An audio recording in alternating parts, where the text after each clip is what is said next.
하나님 감사합니다. 또 새날을 주시고 하나님과 동행하는 복된 날을 주시니 감사합니다. 이 하루 사는 동안 우리의 생각과 마음속에 하나님의 말씀을 붙들고 요셉이 모진 고난과 고통 속에서도 하나님 주신 꿈을 붙들고 약속을 붙들고 그 폭풍 속을 지나갔던 것처럼 오늘 저희도 우리 인생의 폭풍 속에서도 주의 약속과 말씀을 붙들고 한 걸음 한 걸음 믿음의 복된 걸음을 걷기를 원합니다. 하나님이 우리의 힘이신 것을 고백하고 또 확실한 하루가 되기를 원합니다. 하나님께서 우리 모두에게 하늘의 위로와 은총을 함께 해주시고 진리로 인도해 주시기를 간절히 바라오며 예수님의 이름으로 기도하옵나이다. 아멘. 찬송가 342장 찬양을 드리시겠습니다. 너 시험을 당해 죄 짓지 말고 너 용기를 다해 곧 물리치라. 너 시험을 이겨 새 힘을 얻고 주 예수를 믿어 늘 승리하라. 우리 구주의 힘과 그의 위로를 빌라. 주님 내 편에 서서 항상 도우시리. 내 친구를 삼가 잘 선택하고 너 언행을 삼가 늘 조심하라. 너 열심을 다해 늘 충성하고 온 정성을 다해 주 봉사하라. 우리 구주의 힘과 그의 위로를 빌라. 주님 내 편에 서서 항상 도우시리. 잘 이기는 자는 상 받으리니 너 낙심치 말고 늘 전진하라.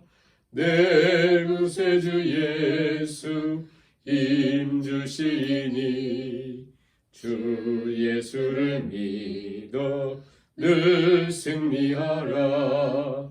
우리 구주의 힘과 그의 위로를 빌라. 주님 내 편에 서서 항상 도우시리. 아멘. 하나님 말씀 창세기 43장 1절에서 5절까지 말씀을 공독하시겠습니다. 1절에서 5절입니다. 그 땅에 기근이 심하고 그들이 애굽에서 가져온 곡식을 다 먹으니 그 아버지가 그들에게 이르되 다시 가서 우리를 위하여 양식을 조금 사오라. 유다가 아버지에게 말하여 이르되 그 사람이 우리에게 엄히 경고하여 이르되 너희 아우가 너희와 함께 오지 아니하면 너희가 내 얼굴을 보지 못하리라 하였으니 아버지께서 이 아우를 우리와 함께 보내시면 우리가 내려가서 아버지를 위하여 양식을 사려니와 아버지께서 만일 그를 보내지 아니하시면 우리는 내려가지 아니하리니 그 사람이 우리에게 말하기를 너희의 아우가 너희와 함께 오지 아니하면 너희가 내 얼굴을 보지 못하리라 하였음이니이다. 아멘. 오늘은 우리가 창세기 43장 말씀을 통해서 하나님의 세미한 음성을 듣고 하나님의 은총을 누리는 귀한 시간 되기를 간절히 바랍니다. 43장인데요. 41장까지 이제 요셉이 총리 대신이 되어서 아주 높은 위치에 있게 되었습니다. 그러면 이제 우리가 고생하다가 이제 행복 시작이다라고 하는 것이 목적이라면 41장은 끝나야 되죠. 그런데 42, 43, 44, 45장 연속해서 우리가 볼 땐 중요하지 않은데 성경 굉장히 중요하게 이 말씀을 다루고 있습니다. 무엇이냐면 지금까지 예를 들어서 이삭에게 있어서 에서나 또 이스마엘이나 또 라반이나 이런 사람들에 대해서 성경은 별로 이렇게 포커스를 맞추지 않습니다. 그들이 잘 먹고 잘 살든지 버려진 곳에 지내든지 어떻게 지내든지 관심을 갖지 않아요. 그러나 이제 요셉을 파는 형제들은 하나님 나라의 구속 역사에 굉장히 중요하고, 즉 하나님의 자녀 신분이기 때문에 하나님께서 그들의 내면에 있는 그런 부분들을 다루신다는 거예요. 외적으로 큰 어려움이 있어서 그 문제 해결과 또 기근이 너무 심했으니까 음식, 양식을 사고 하는 건 중요하겠죠. 그런데 성경은 그런 데 대한 포커스보다도 이런 과정을 통해서 그들의 내면의 변화와 하나님 만져주심에 대한 것들을 다루고 있습니다. 자, 이제 43장을 만나면서 우리는 어떤 야곱과 그 가정의 압박감을 우리가 이제 보게 되냐면요. 42장을 통해서 보게 되냐면, 먼저는 온 세계를 뒤덮고 있는 기근에 대한 문제, 양식이 떨어져서 굶어 죽게 되는 문제, 그렇죠? 그리고 그들의 형제 시므온이 현재 애굽의 감옥에 갇혀 있다고 하는 어떤 고통. 또 하나는 세계를 지배하고 있는 대제국 애굽이 특히 그 당시 양식을 유일하게 가지고 있는 그 나라의 최고 실세가 자기들을 스파이로 알고 있다는 거, 정탐꾼이라고 알고 있다는 거, 이게 엄청난 압박이죠. 그렇잖아요.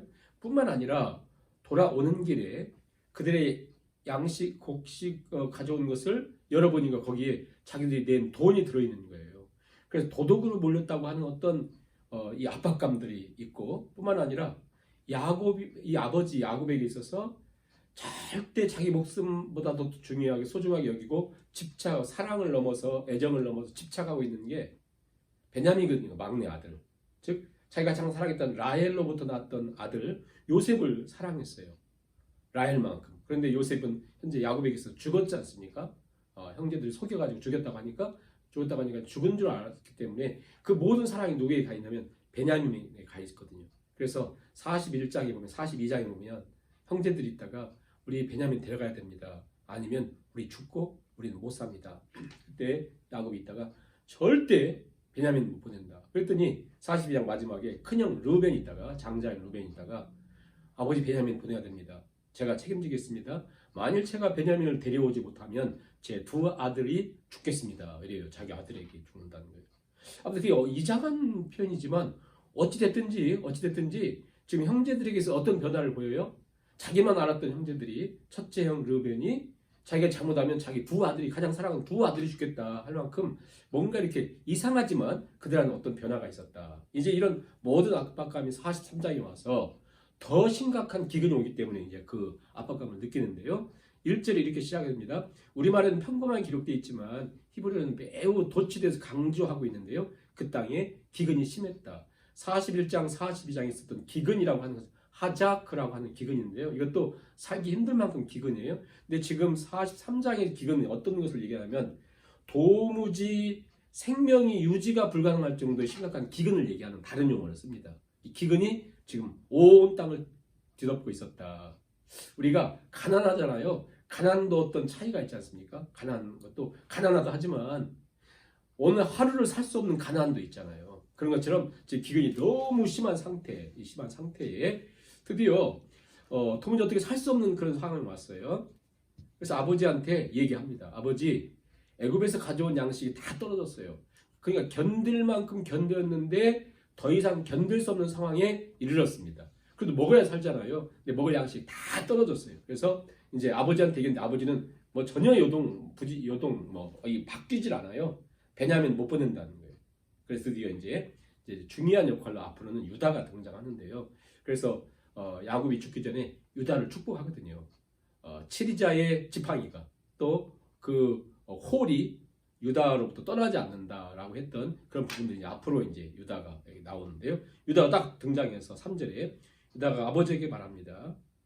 그 사람이 우리에게 엄히 경고하여 말하기를 너희 아우 즉 베냐민이 함께 오지 않으면 절대 내 얼굴을 보지 못한다.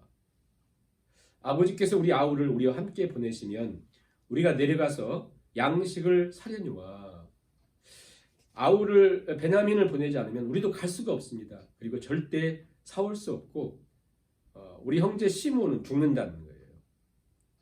그러자 이제 보세요. 이제 놀라운 변화는 뭐냐면 6절에 뭐가 나와요? 이스라엘이. 그러니까 계속 야곱이라고만 했지 이스라엘이라는 말을 쓰지 않았거든요. 거의. 그런데 드디어 이스라엘이 이렇게 하잖아요. 그게 뭐냐면 뭔가 변화가 있었다는 거예요. 유다의 말에도 그 말에도 유다가 아버지 절대 베냐민이 안 가면 우리 못 갑니다. 또 애굽의 치리자를 만날 수가 없습니다. 양식을 사올 수도 없습니다. 절대 안 된다고 했더니 너희들 왜 다른 아우가 있다고 그 사람에게 말했느냐? 왜 말했느냐? 그래서 말해가지고 나를 이렇게로 괴롭게 만드느냐? 그랬더니 7절 보세요. 그들이 말하는 걸 잘 보세요. 이게 우리 삶이거든요. 그 사람이 우리와 우리 친족에 대하여 자세히 질문하여 이르기를 너희 아버지가 살아계시냐? 너희 아우가 있느냐? 하기로 그 묻는 말에 따라 대답한 것이니 그가 너희의 아우를 데려오라 할 줄을 우리가 어찌 알았으리까? 그러니까 우리가 어떻게 알았겠느냐는 거잖아요. 자, 우리 인생을 보세요. 1초 후에 있을 일들을 전혀 모르거든요. 우리는요. 그렇지 않습니까?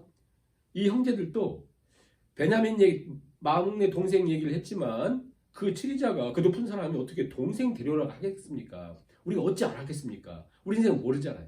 전혀 모르는 상태의 인생을 살거든요. 그러면 우리에게 하나님을 잘 섬기며 살아가는 게 너무 중요하다는 것이죠. 그러면서 8절 보세요. 유다가 아버지 이스라엘에게 계속 이스라엘 얘기하죠. 이르되 저 아이를 나와 함께 보내시면 우리가 곧 가리니 그러면 아버지와 우리 어린아이들이 다 살고 죽지 아니하리다. 자, 여기 이제 딜레마가 여기 있습니다. 여기 자 야곱이 있어요. 야곱에게 있어서 베냐민 계속해서 이미 야곱이 이스라엘을 바뀌어졌고 하나님 그렇게 만났고 35장에서 베델로 올라가서 엘베데를 하고 어마어마한 축복받고 그랬음에도 불구하고 야곱이 태어나면서부터 죽을 때까지 놓지 못하는 마지막 최후가 뭐냐면 그 안에는 집착이 뭐냐면요. 옛날에는 장자권이었다면 이제는 다 그걸 차지했잖아요. 여전히 그가 놓지 못하는 것이 있다면 그는 집착이 베냐민이었어요. 베냐민 마지막 베냐민. 이 베냐민을 놓으면 내 인생 끝난다 생각을 계속해서 했고 표현을 했거든요. 자 보세요. 야곱은 이 베냐민을 놓으면 죽는다고 생각했어요. 여기 베냐민 이제 이 성경은 지금 이걸 보여주고 있거든요. 베냐민 놓으면 인생이 끝난다고 생각했어요. 자 우리가 살아가면서 이거 놓으면 끝난다고 하는 게 있습니다. 그렇죠. 이게 자녀일 수도 있고 이게 내 사업일 수도 있고 내 건강일 수 있어요. 내 건강이 없으면 난 죽는다. 내 사업이 망하면 나는 죽는다. 내 자녀가 잘못되면 나는 죽는다 하는 게 있거든요. 사람들은 그래서 보험도 들고 별하고 다 잡고 있습니다. 자, 야곱이 꼭 잡고 있는 것처럼 우리 모두가 붙잡고 있어요. 근데 딜레마가 뭐냐면 야곱을 붙잡는 순간 붙잡고 있는 동안 모두가 죽어가고 있어요. 시므온도 감옥에서 죽어가고 있고 형제들도 죽어가고 있고 야곱도 지금 거의 죽어가고 있어요. 그들의 모든 게 베냐민을 놓으면 죽는다고 생각했는데 잡고서든 그렇게 하거든요. 이게 무슨 얘기냐면 성경은 계속해서 그 형제들 안에 있는 내면의 것을 끄집어내려고 하는 거거든요. 그걸 치유하려고 하는 거거든요. 암을 고치려고 하는 거거든요. 자, 꼭 잡고 있는 이것이 결국은 이걸 통해서 인생은 그걸 붙잡아 사는 것이 아니라는 것을 가르쳐 주고 있는데요. 근데 이런 얘기가 있지 않습니까? 어떤 시리얼 킬러들이라든가 아주 나쁜 죄를 져서 아주 습관적인 죄를 짓는 사람들 있잖아요. 나중에 경찰한테 잡히면 뭐라고 합니까? 연쇄 살인범들. 휴, 이제 다행이라고. 감옥에 들어가야 되니까. 자기 발로는 들어갈 수가 없는데 자기 죄는 끊지 못하고. 네? 그런데 딱 잡히자마자 휴 안도의 숨을 쉬잖아요. 자, 야곱이 절대 이걸 놓지 못합니다. 그렇잖아요.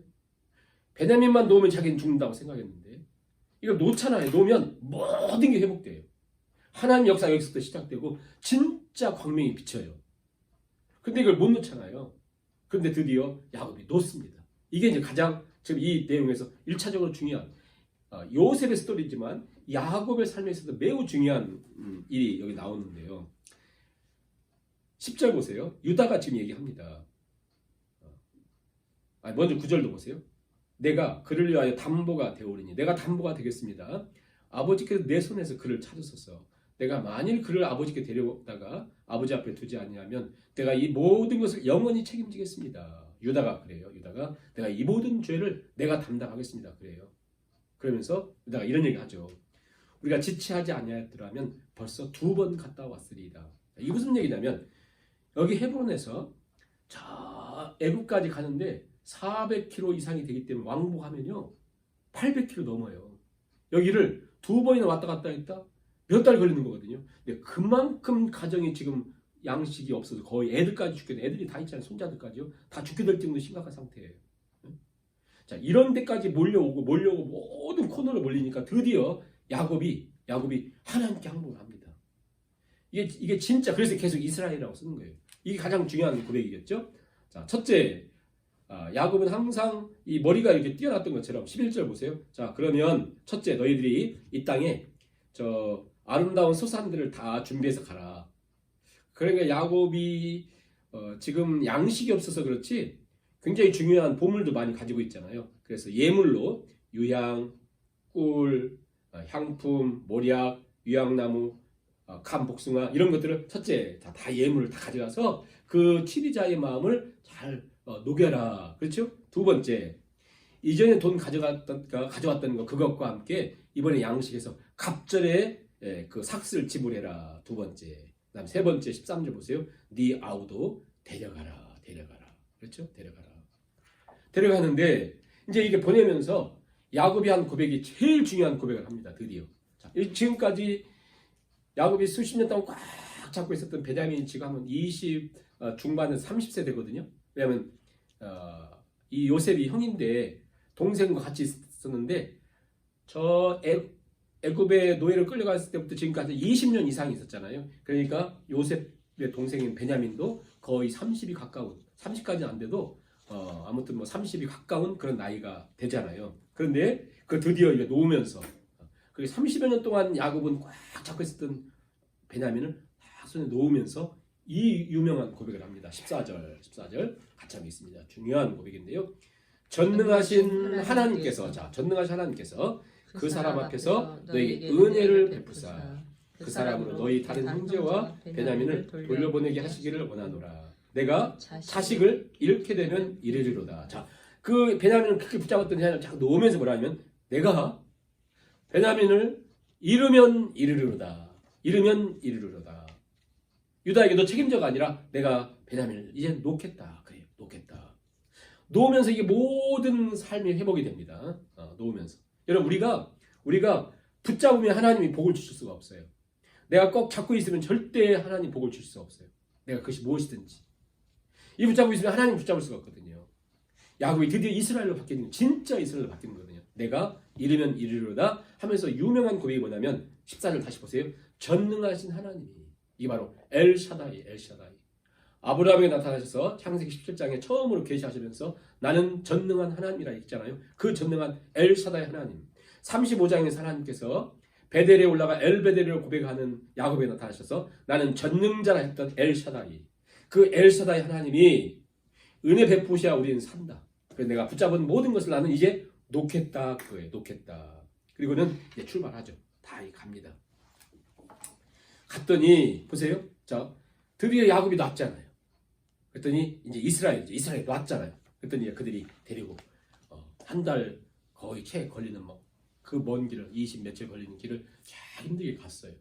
갔는데 42장의 첫 번째 방문했을 때는 치리자인 저 애굽의 총리가 너희 스파이야, 정탐꾼이야 막 다그쳤잖아요. 이게 전혀 다른 대우를 합니다. 야곱이 놨잖아요. 드디어 엄청난 대우를 하는데 자기 청지기들한테 시켜가지고 이 형제들 어디로 인도해요? 이 총리 관저로 다 이렇게 데려가요. 데려가가지고 16절 보세요. 요셉은 베냐민이 그들과 함께 있음을 보고 청지기에 집으로 그러니까 그 총리 관저로 인도해서 짐승 잡고 준비하라. 이 사람들이 맛있는 음식을 먹게 하라. 그리고 딱 데려가요. 그랬더니 이제 데려갔더니 보세요. 사람의 심리가 정확하게 기록됩니다. 우리가 예상치 못한 어떤 대우를 이렇게 받잖아요. 어떤 상황이 누구한테 받잖아요. 그러면 그 안에 어떤 나쁜 죄가 있잖아요. 숨겨진 죄가 있지 않습니까? 그러면 그것을 누리지를 못하고 두려워. 왜 이래? 막 그런 거예요. 자기들이 지금 돈도 훔쳐간 것처럼 돼 있잖아요. 그리고 자꾸 정탐꾼이라고 막 스파이라고 막 그렇게 다그쳤었잖아요. 그러니까 지금 막 큰 대우를 해주니까 어떻게 생각해? 한마디로 이 사람이 드디어 우리를 살찌게 잡아먹으려고 하는가 보다 이런 생각을 하는 거죠. 18절 보세요. 그 사람들이 요셉의 집으로 인도되매 두려워하여 이르되 전번에 우리 자루에 들어있던 돈의 일로 우리가 끌려드는도다. 이는 우리를 억류하고 우리를 확 잡아가지고 달려들어 노예로 삼고 우리의 나귀를 빼앗으려 함이로다. 그러니까 아예 철저하게 이번에 우리를 손보려고 하는 것이구나 이렇게 생각을 하는 거예요. 그래가지고는 바글바글 떨면서 이제 막 그 총리 관제에 있으니 얼마나 의리의리하겠어요. 그래서 바글바글 떨면서 이제 그 청지기한테 이렇게 얘기합니다. 20절 보세요. 그래 요셉의 총리 관제에서 일하는 사람인데 그 사람한테 내 주여 이렇게 내 주여 저번에 양식 사가지고 여관에 이르러 자루를 풀어보니까 돈이 전에 그대로 자루 아귀에 있기로 우리가 가져왔습니다. 그리고 이번에 양식 살 돈도 다 가져왔거든요. 우리가 그 일이 어떻게 됐는지 잘 모릅니다. 그래서 너무 두려워하고 있는 벌벌벌 떨고 있어요.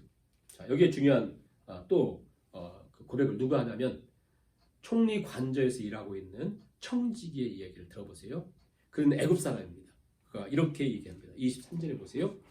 중요한 거 같이 한번 읽어볼까요? 그가 이르되 너희는 안심하라 두려워하지 말라 너희 하나님 너희 아버지의 하나님이 재물을 너희 자루에 넣어 너희에게 주신 것이니라 너희 돈은 내가 이미 받았느니라 하고 시몬을 그들에게로 이끌어냈다. 자 보세요. 가만히 보세요. 지금 두려워하지 않고 담대해야 될 사람들은 지금 이스라엘의 아들들인데 그들은 대우받자 막 두려워하고 떨면서 이제 우리 끝났나 보다 막 이래요. 아니 잘해줘도 그렇고 뭐라고 해도 그렇고 이게요 죄를 갖고 있는 죄 있는 사람 뭐만 막 도망가잖아요. 막 두려워하잖아요. 두려움과 공포는 하나님이 없는 사람들의 모든 특징이거든요.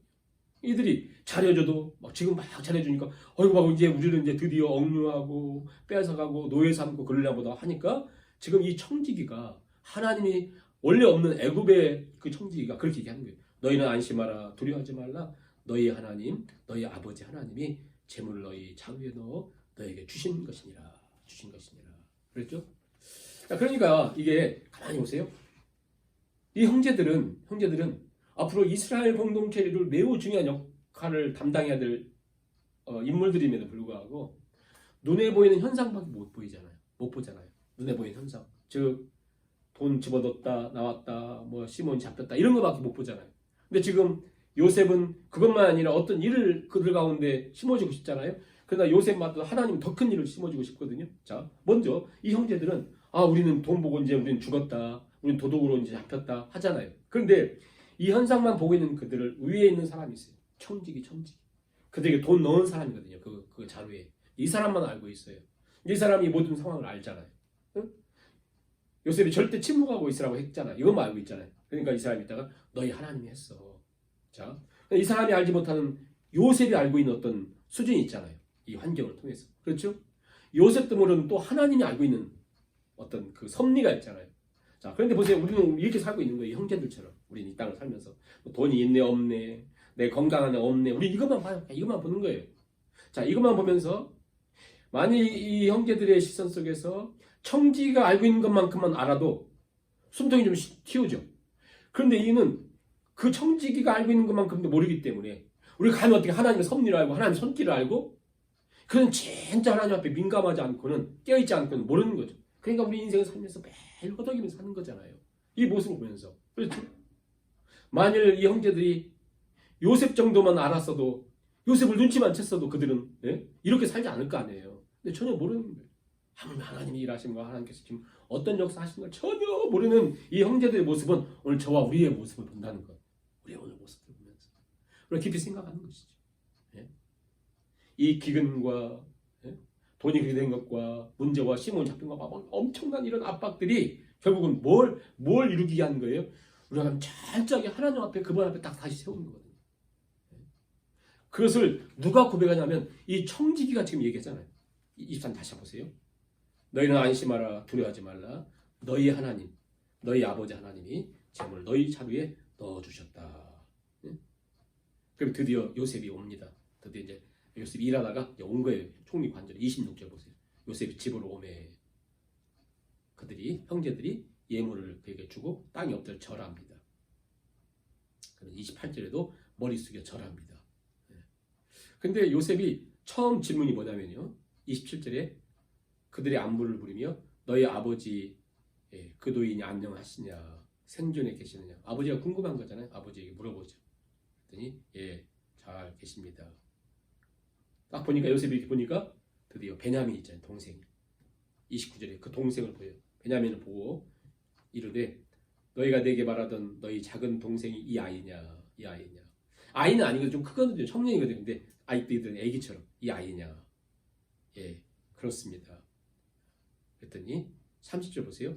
요셉이 아우를 사랑하는 마음이 복받쳐 아우를 사랑하는 마음이 복받쳐 급히 저 방에 찾아가서 막 통곡하고 우는 거예요. 한참 울고 있어요. 그렇죠? 이 눈물을 아시겠어요? 요셉은 어릴 때부터 하나님 잘 믿어도 어릴 때부터 그 안에 깊은 말로 표현할 수 없는 외로움과 상처가 있어요. 엄마가 4명이에요. 형들은 다 다른 엄마한테 낳았고 자기와 자기 동생 베냐민만 있어요. 형들의 그 어떤 질시 속에 살아요. 그런데 엄마는 베냐민을 낳으면서 죽죠. 그러니까 요셉은 동생 베냐민을 어떻게 얼마나 사랑해줬어요. 그런데 형들에서 팔려가지고 20여 년 동안 애굽에서 지내면서 형들을 그리워했겠어요? 배다른 엄마들을 그리워했겠어요? 요셉이 그리워한 딱 한 가지. 고향도 아니에요. 형제들도 아니에요. 어떤 것도 아니에요. 오직 베냐민이었죠. 힘들고 어려울 때마다. 우리가 그렇거든요. 그런 거 있잖아요. 우리가 마치 엄마 그리운 것처럼 그에게 고향도 뭐도 아무것도 없어요. 오지가 그리웠던 것은 이 아우 베냐민이죠. 그래서 지금 이 요셉이 지금 이 표현한 그 모습을 보세요. 요셉이 아우를 사랑하는 마음이 복받쳐서 급히 울 곳을 찾아 안방으로 들어가서 깊은 통곡을 하고 있습니다. 세계를 지배하고 있는 애굽의 총리가 막 통곡하고 있어요. 그래서 이제 막 통곡하는데 나온 다음에 보세요. 지금 제가 시간이 없어서 설명을 잘 못했지 이 모든 게 이전에 요셉이 형제들에게 당했던 이것의 무슨 역순이에요. 이게 다. 그 다음에 뭐 하죠? 딱 통곡가 나와가지고 밥을 딱 차려요. 이 밥을 차린 게 뭡니까? 아버지가 밥 줘가지고 가가지고 형들 주면서 자기 구덩이 속에 집어넣은 형들이 먹으면서 저 죽여버리자 그랬었잖아요. 근데 요셉이 지금 그들을 위해서 밥상을 딱 차려요. 근데 애굽 사람들은 이방 사람들과 같이 하지 않아요. 자기들은 이게 프라이드가 있고 그 다음에 이방 사람들은 우습게 여기고 특히 히브리 여기 뭐 사랑 여기지 않거든요. 그래서 애굽 사람들은 애굽 사람 식탁을 쫙 차리고 그 다음에 형제들 차리고 요셉은 너무 높은 사람이니까 요셉 상을 다 차렸습니다. 그런데 놀라운 건 뭐냐면 형제들 밥상을 딱 차리는데 나이 순서대로 쭉 한 거예요. 왜냐면 나이들이 뭐 거의 차이가 없기 때문에 거의 비슷한데 요셉은 알잖아요. 그래서 그들을 위해서 딱 한 거예요. 형제도 이상하게 생각한 거죠. 그래서 이렇게 차렸다. 우리 쭉 한번 읽어볼까요? 31절, 32절, 31절, 32절 얼굴을 씻고 나와서 정을 억제하고 음식을 차리라 하며 그들이 요셉에게 따로 차리고 형제들에게 따로 차리고 그와 함께 먹는 애굽 사람에게도 따로 차리니 애굽 사람이 히브리 사람과 같이 먹으면 부정을 이름이었더라. 그들이 요셉 앞에 앉되 그들의 나이에 따라 앉히게 되니 그들이 서로 이상히 여겼더라. 그러면서 요셉이 자기 음식을 그들에게 주되 베냐민에게만 다른 사람보다 5배나 주었다. 그리고 뭐라고 표현하냐면 그들이 마시며 요셉과 함께 즐거워하였더라 그래요. 자, 왜 이렇게 말씀하면서 끝날까요? 형제들 다 나이 순서로 있는데 높은 사람한테 제일 장자한테 이렇게 줬으면 모르겠는데 제일 끝째인 베냐민에게만 5배의 음식을 줘요. 44장에 가면 옷 한 벌씩 주는데 베냐민에게만 5벌을 줘요. 자, 왜 그랬을까요? 먼저는 요셉이 동생을 너무 사랑하니까 그래요. 근데 5배라고 하는 것은 애굽은 5자라는 숫자를 굉장히 존귀한 사람한테만 쓰는 거예요. 애굽 사람들은 굉장히 존귀하다 그런 뜻이고 굉장히 귀하게 여긴다라는 뜻이고 더 중요한 의미는 뭐냐면요. 요셉은 형들의 모습을 알고 싶은 거예요. 형들이. 왜냐하면 아버지가 동생인 요셉에게만 채색옷 입혔다고 그래서 채색옷 다 벗겨가지고 죽인 것처럼 피 바르고 했지 않습니까? 팔아버렸잖아요. 그런 것처럼 그 형들이 동생 베냐민에게 5배로 이렇게 존귀하게 해줬을 때 그들이 어떻게 대하는가, 그들에게 과연 변화가 있었는가, 그들에게는 새로운 것이 있었는가 보니까 뭐냐면 그들이 매우 즐거워했더라. 그렇게 해준 거에 대해서 전혀 거기에 반감하지 않고 이들이 그런 걸 보면서 이렇게 요셉이 하나하나 이렇게 배워가는 거죠. 왜냐하면 지금 이 공동체는 이스라엘을 만들어야 될 공동체이기 때문에 그것은 요셉보다 하나님께서 더 그들의 마음을 다스리고 있는 것을 보게 됩니다. 우리가 이 말씀을 43장을 생각하면서 이 시간 우리 3, 4분 기도를 드리시겠는데요.